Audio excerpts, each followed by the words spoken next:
I slammed the front door behind me, my hands trembling as I struggled with my keys. The house was quiet, but the silence felt heavy, filled with things we weren't saying. Scott's car wasn't in the driveway, and I knew exactly where he'd be.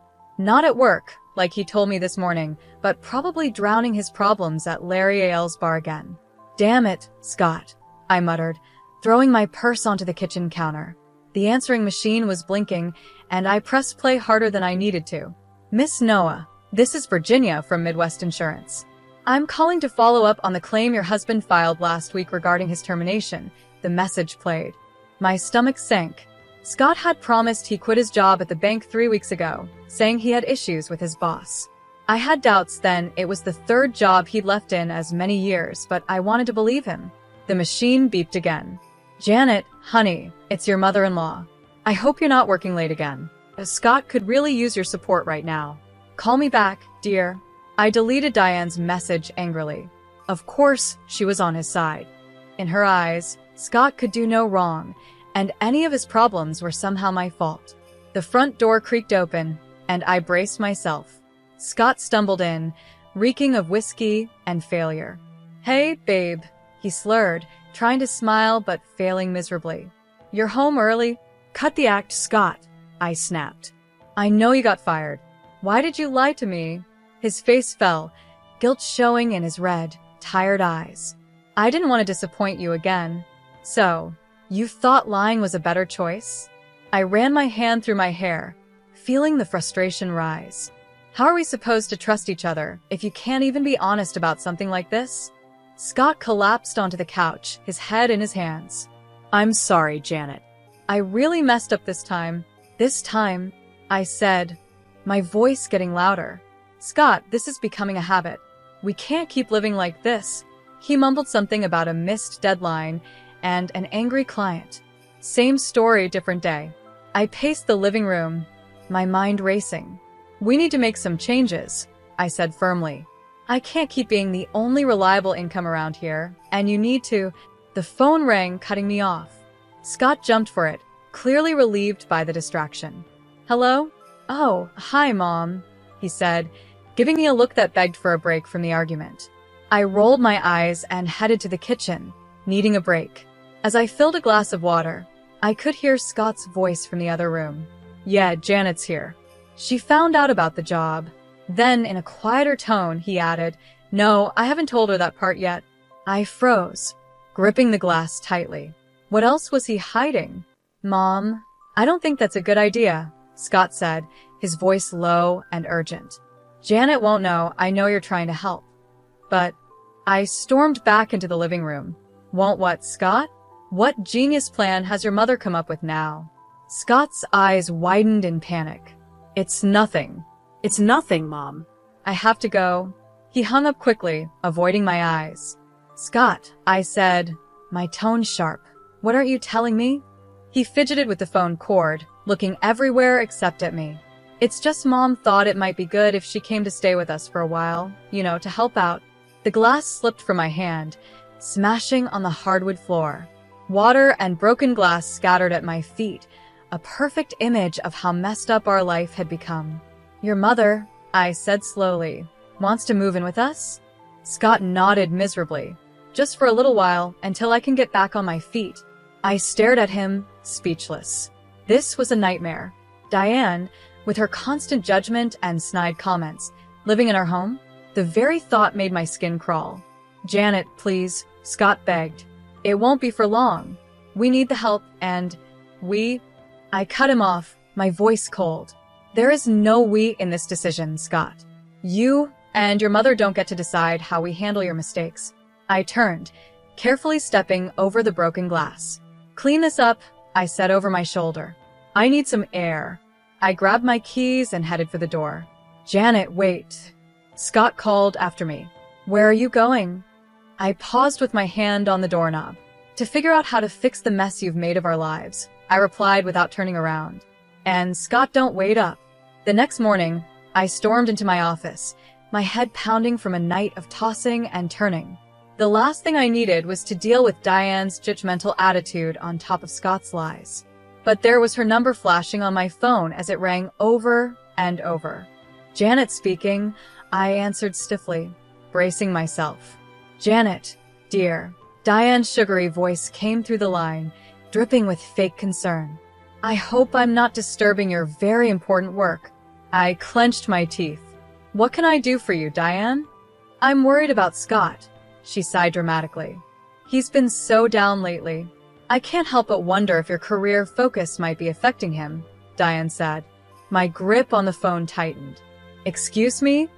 Well, you know how men are, Diane continued, completely unaware of the anger building inside me. They need support, attention. Scott's always been sensitive. Maybe if you were home more, Diane. I cut her off, my voice low and controlled. Scott is a grown man. His job troubles are his own responsibility. But as his wife, I interrupted, I've been supporting us financially for years while Scott jumps from job to job. Don't you dare suggest this is my fault. Diane gasped, clearly offended. I'm only trying to help, Janet. Someone needs to be there for Scott, and if you're too busy climbing the corporate ladder, stop right there, I snapped. My career isn't the problem. Scott's inability to keep a job is. And frankly, Diane, your constant babying isn't helping him. Well, I never, she huffed. If that's how you feel, maybe I should come stay with you two for a while. Scott clearly needs some support at home. A chill ran through me. That won't be necessary, I said firmly. Scott and I can manage our own problems. We'll see about that, Diane replied in a threatening tone before hanging up. I slammed the phone down, fuming. The nerve of that woman. After everything I'd done to keep us afloat, she had the audacity to blame me for Scott's failures. My phone buzzed with a text from Scott. Mom's worried about us. Maybe we should let her visit. I ignored it, throwing myself into my work, avoiding the mess waiting for me at home. The hours flew by as I drowned in spreadsheets and phone calls, anything to keep my mind off it. It was nearly 9 p.m. by the time I left the office. When I pulled into the driveway, I froze. Diane's car was parked in my usual spot. Inside, I found them in the kitchen, Scott nervously stirring a pot while Diane fussed over the table. What's going on? I asked, dropping my briefcase with a loud thud. Diane turned, beaming. Janet, darling. We were wondering when you'd grace us with your presence. I hope you don't mind I took the liberty of preparing dinner. You certainly took liberties, I muttered, glaring at Scott. He refused to look at me, suddenly fascinated with his cooking. Scott mentioned you two were having some difficulties, Diane said, her tone dripping with fake concern. I thought a nice family dinner might help ease the tension. I let out a bitter laugh. A family dinner? Is that what this is? Scott finally looked up. Please, Janet. Mom's just trying to help. Helps? I snapped. By ambushing me in my own home? By blaming me for your problems? Diane gasped. I would never. Save it. I cut her off. I heard enough this morning. You made it pretty clear how you feel about me and my career. Scott stepped in between us. Janet, that's not fair. Mom's here because she cares. Oh, she cares all right, I muttered under my breath. I shot back. She cares more about controlling our lives, about making me the bad guy in her little story. Now, Diane said, her voice syrupy sweet. I know you're under a lot of stress, but there's no need for dramatics. Why don't we all sit down and— No, I said firmly. I'm not doing this, not tonight. I turned to Scott. You invited her without even asking me, didn't you? His guilty look said it all. I grabbed my keys, my hands trembling with anger. Janet, wait, Scott called as I headed for the door. Where are you going? I paused, my hand on the doorknob. Somewhere I'm actually wanted, I replied coldly. Enjoy your family dinner. I slammed the door behind me, and as I walked away, I heard Diane's voice drift out. Well, I never. Scott, darling, you really need to do something about that wife of yours. I got in my car and drove, tears blurring my vision. How had my life ended up like this? And more importantly, how was I going to fix it? The next day, after a long day at work, I pulled into the driveway, my stomach twisting at the sight of Diane's car still parked in the same spot. She had been here for a week. Taking a deep breath, I braced myself, and went inside. The living room was a mess. Diane's belongings were scattered everywhere, suitcases overflowing with clothes, boxes stacked high, and framed pictures of her and Scott covering every surface. "What the hell is going on?" I demanded, my voice echoing through the house. Scott walked out of the kitchen, looking embarrassed. "Janet, honey, I can explain." Scott invited me to stay for a while.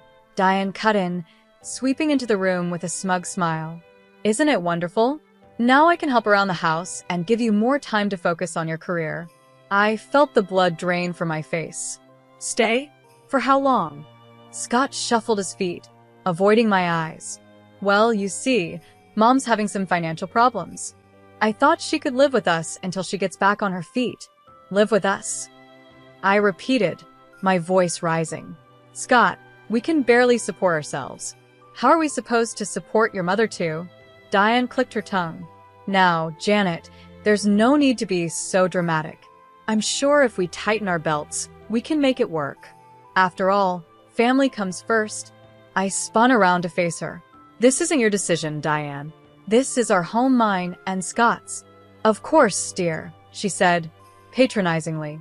"But Scott agrees it's for the best. Don't you, sweethearts?"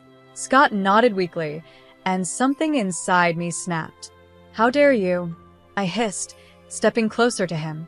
"How dare you make this decision without talking to me? This is my house too, Scott. My life." "Please, Janet," Scott begged. "Mom needs our help. We can't just turn our backs on her. Like you turned your back on your responsibilities?" I shot back. I fired back. "Or how about how you've turned your back on our marriage by lying to me?" Diane gasped.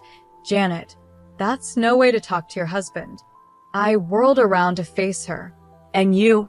You come waltzing in here, criticizing my choices, blaming me for Scott's failures, and now you expect me to support you?"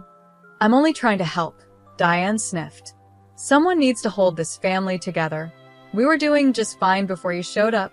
I snapped. Scott stepped between us. "Janet, that's enough. Mom's staying, and that's final." I stared at him, disbelief and betrayal flooding through me. "Final? You don't get to make that decision on your own, Scott." "Well, someone has to make decisions around here," he shot back. "You're never home anyway." His words hit me like a punch to the gut. I stepped back, grabbing my purse. "I'm never home because I'm working my butt off to keep us going while you hop from one job to the next." "Janet, wait," Scott started, but I was already heading to the door. "No, Scott. I'm done waiting. I'm done being the bad guy in all of this." I paused at the door, turning back to both of them. "You want to play happy family with Mommy, dearest? Fine. But don't expect me to stick around and watch." "Where are you going?" Scott called after me. "To a hotel," I replied coldly, since I'm apparently no longer welcome in my own home. As I got into my car, I heard Diane's voice drift out the open door. "Let her go, Scott. She'll come to her senses eventually. Now, why don't you help me unpack?" I sped out of the driveway, tears blurring my vision. How had it come to this?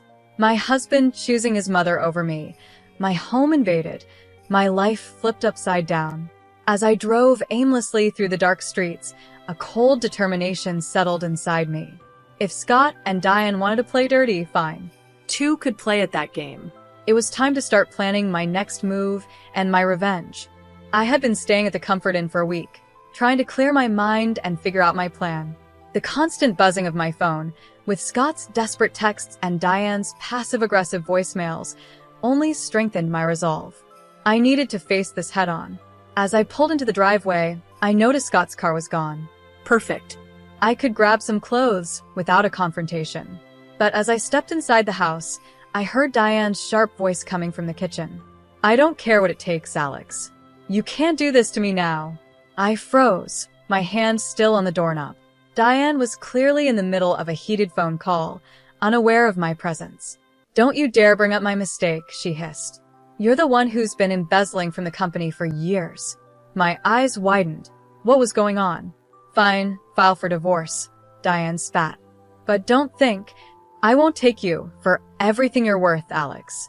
I know all your secrets," Diane said before abruptly ending the call. I heard her muffled sobs. For a brief moment, I felt a twinge of sympathy, but it vanished as soon as I heard her voice again, this time leaving a voicemail. Scott, honey, it's Mom. Listen, I need you to talk to Janet about accessing some of your joint savings. It's just a small loan to get me through. I'm sure she'll understand we're family, after all. A surge of anger shot through me. How dare she? I stormed into the kitchen, causing Diane to jump. Janet, she gasped, quickly wiping her eyes. I didn't hear you come in. Clearly, I said coldly. Too busy plotting to take our savings, were you? Diane's face went pale. You heard that? Every word, I said, my voice steady. Including your lovely conversation with Alex. Cheating on him and stealing money. Diane? My what would the neighbors say? You don't understand, Diane pleaded, her earlier confidence crumbling. Alex is trying to ruin me. I need help. I let out a bitter laugh. And your solution is to ruin us instead? To take our money while you've been living comfortably off stolen cash for years. It wasn't like that, Diane protested. Alex handled all the finances. I didn't know. Save it, I snapped. I'm not interested in your excuses. What I do want is for you to pack your things and get out of my house. Diane's eyes narrowed. You can't throw me out. Scott invited me to stay. Watch me, I growled, stepping closer. You've manipulated and lied to us since you got here. You blamed me for Scott's problems, took over our home, and now you're trying to steal from us. I'm done. I am Scott's mother. Diane shrieked. He'll never choose you over me. Just then, the front door slammed, and Scott's voice rang out. Mom? Janet? What's going on? Diane's expression instantly changed, tears welling up at her eyes as Scott entered the kitchen. Oh, Scott, she wailed. Janet's being so cruel. She wants to throw me out on the street. Scott looked back and forth between us, confusion written all over his face. Janet, what's going on? Don't you dare fall for her act, I warned him. Your mother's been lying to both of us. She's getting divorced because she cheated on Alex, and she's been embezzling money for years. Now she wants to dip into our savings to cover her tracks. Scott's jaw dropped. Mom, is this true? Diane's sobs grew louder. Scott, please, you don't understand. I had no choice. I turned to Scott, my voice firm. It's time to decide, Scott. Either she goes or I do. For good this time. The tension in the room was thick as Scott looked between his tearful mother and me, standing firm. I could see the conflict in his eyes, years of being manipulated by his mother now colliding with the harsh truth in front of him. Scott, I said, urging him to decide. I spoke softly but firmly. This is it, Scott. This is the moment that decides our future. Choose wisely. As Scott opened his mouth to speak, I held my breath, knowing that whatever he said next would change all our lives. His eyes flickered between Diane and me, his face full of confusion and pain. I need some time to think, he stammered, backing out of the kitchen. Scott, please. Diane cried, reaching for him, but he was already gone, the front door slamming behind him. I stood there, trembling with anger and hurt. I hope you're happy, Diane, I said, my voice sharp. You've torn this family apart. Diane's tear-streaked face hardened. You did that all by yourself, Janet. If you'd been a proper wife. Don't you dare. I cut her off, my voice cold. I'm going upstairs to pack. When I come back down, I expect you to be gone. I stormed upstairs, my mind racing as I threw clothes into a suitcase. Then I heard her voice again. Diane was on the phone. I quietly crept to the top of the stairs to listen. Alex, please, she was saying, her voice desperate. I need more time. No, don't call the lawyers yet. I have a plan. My blood ran cold. What was she up to now? Scott and Janet have savings, Diane continued. If I can just get access to them, no, they don't suspect anything. Janet's too busy with her career to notice. I gripped the banister, my knuckles turning white. She was planning to steal from us. Just give me a week, Diane pleaded. I'll get the money, and we can make this all go away. I'd heard enough. I marched downstairs, my face stormy.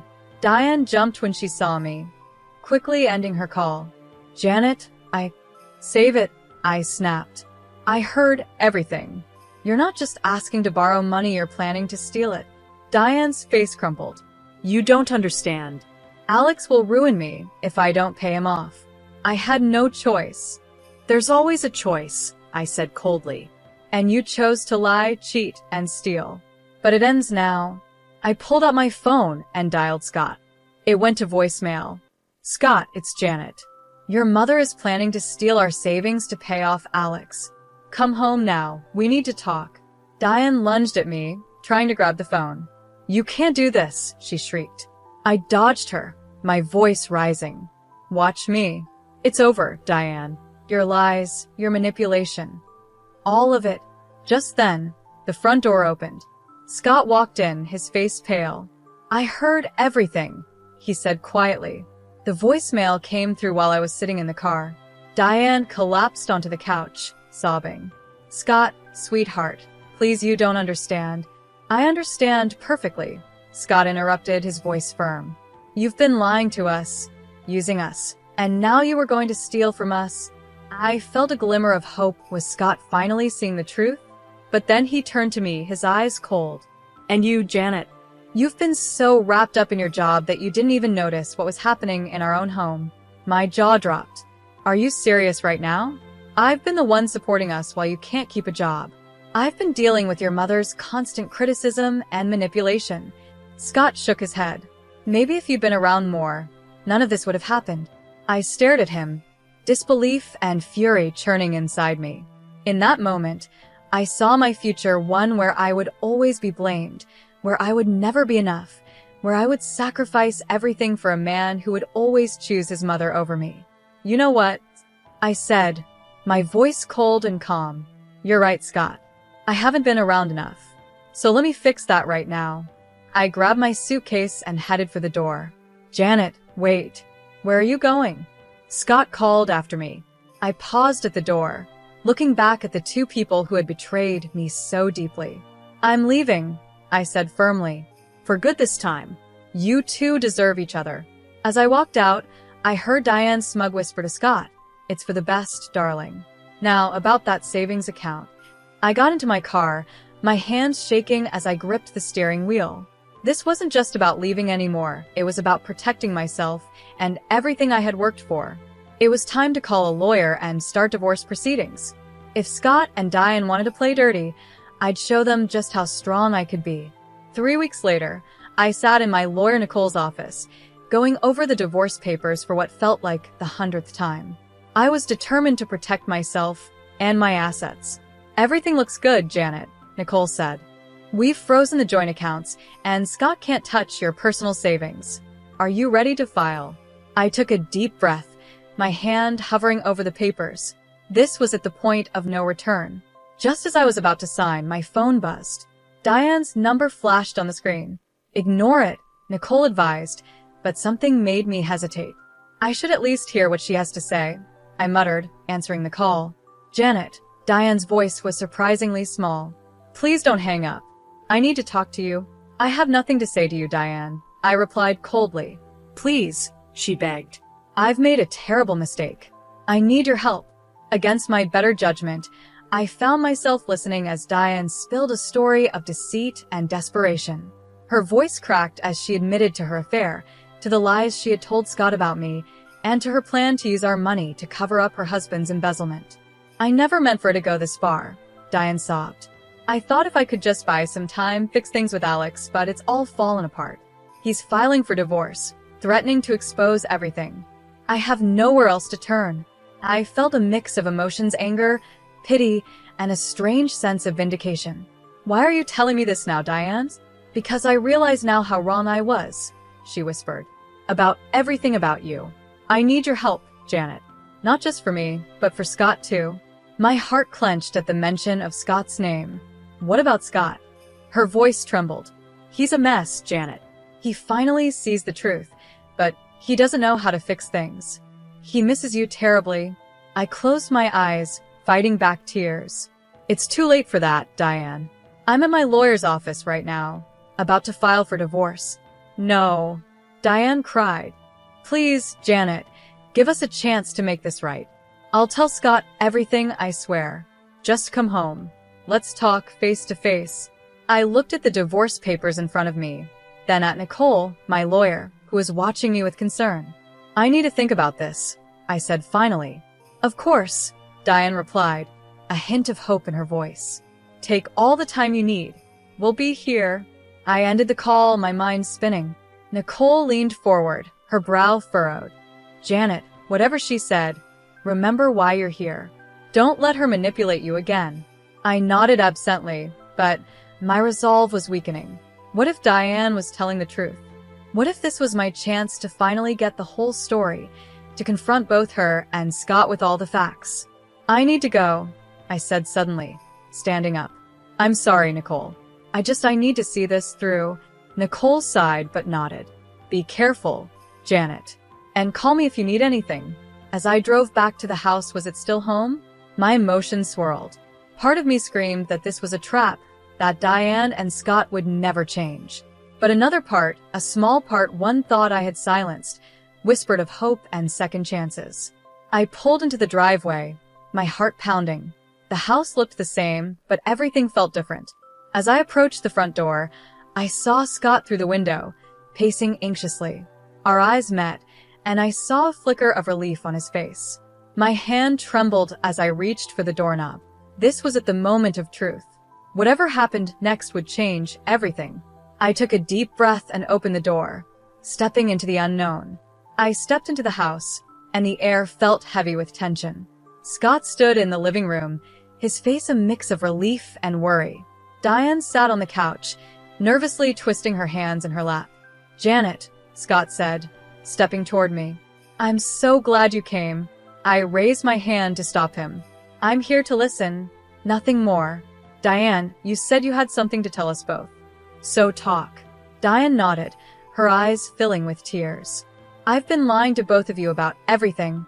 For the next 30 minutes, Diane laid out her secrets, her affair with a family friend, Alex's embezzlement from his company, their upcoming divorce, and her desperate plan to use our money to cover everything up.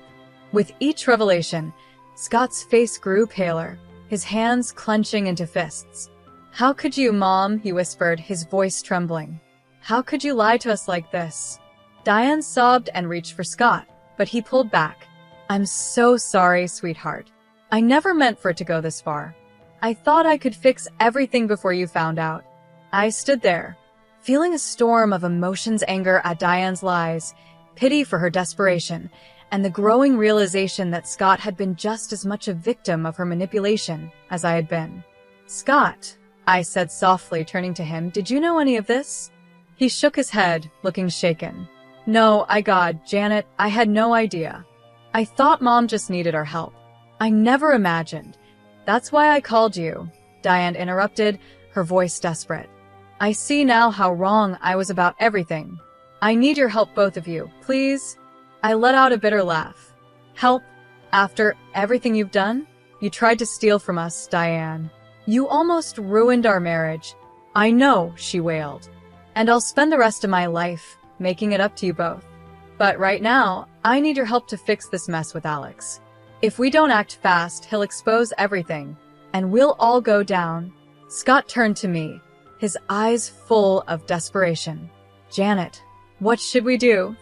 I felt the weight of the moment. This was the decision that would shape the future of not just my marriage, but our whole family. No, I said firmly, surprising even myself with how strong my voice sounded. We're not doing this, Diane. Not anymore. But Diane started, but I cut her off. No more lies. No more schemes. You made this mess, and you're going to face the consequences, just like the rest of us. I turned to Scott, my heart pounding, waiting for his response. I love you, Scott, but I can't keep living like this. We can't keep letting your mother behave this way, I said, my voice steady but sad. Scott nodded slowly, understanding finally sinking in. You're right. Mom, I'm sorry, but Janet's right. We can't help you cover this up. Diane's face crumpled. But what am I supposed to do? Where will I go? That's not our problem anymore, I said, feeling a huge weight lift off my shoulders. I turned to Scott. We need to talk alone. We left Diane sobbing on the couch and moved to the kitchen. The air between us was thick with unspoken feelings and hurt. Janet, Scott started, his voice full of emotion. I've been such a fool. Can you ever forgive me? I looked at him, really looked at him, for the first time in months.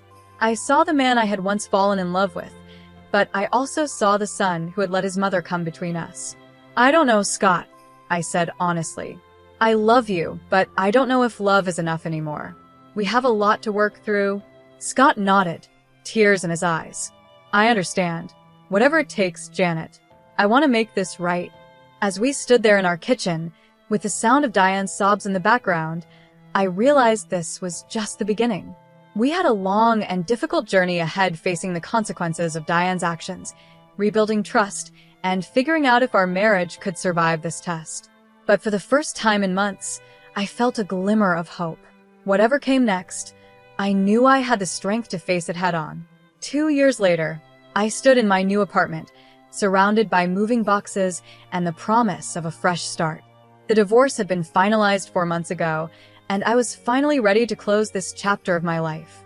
My phone buzzed with a message from my boss. Congratulations on the promotion, Janet. I can't wait to see what you'll do as our new marketing director. I smiled, feeling a surge of pride. This was what I had been working for, recognition for my skills and hard work, not judgment for being ambitious. As I unpacked, I came across a photo of Scott and me from happier times.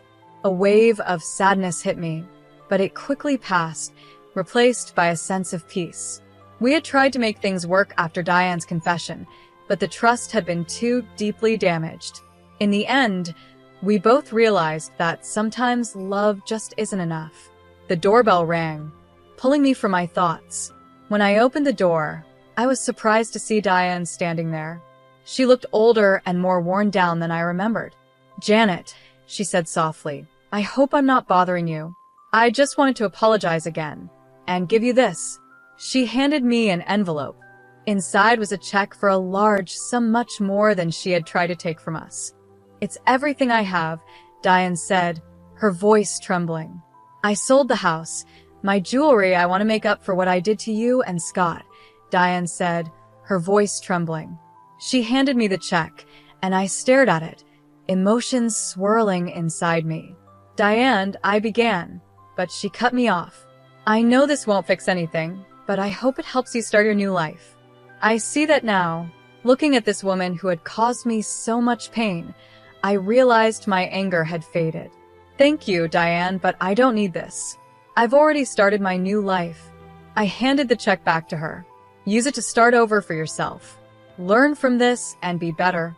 Diane's eyes filled with tears. You're an incredible woman, Janet.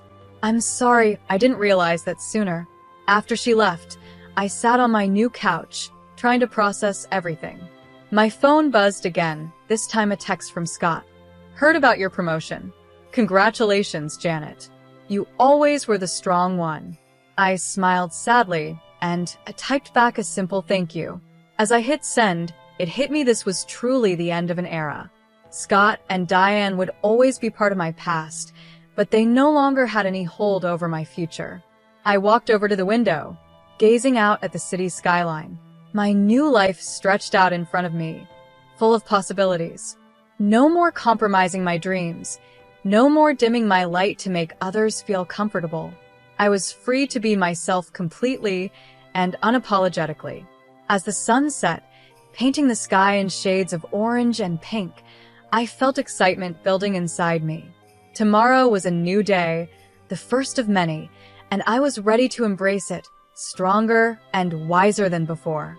I thought about all the women out there facing similar struggles, torn between family obligations and their own ambitions, fighting to be valued and heard. I hoped my story would inspire them to stand up for themselves and demand the love and respect they deserved. At that moment, I made a promise to myself. I would use my new position not just to move my career forward, but to mentor other women, to help them find their voices and pursue their dreams. My journey had been hard, but it had taught me invaluable lessons about resilience, self-worth, and the power of staying true to who you are. As night fell, I raised a glass to my reflection in the window. Here's to new beginnings, I whispered. To strength, to growth, and to never settling for less than you deserve. The future was bright, and for the first time in years, I felt truly, genuinely happy. Whatever challenges came my way, I knew I had the strength to face them. After all, I was Janet, resilient, ambitious, and finally, gloriously free.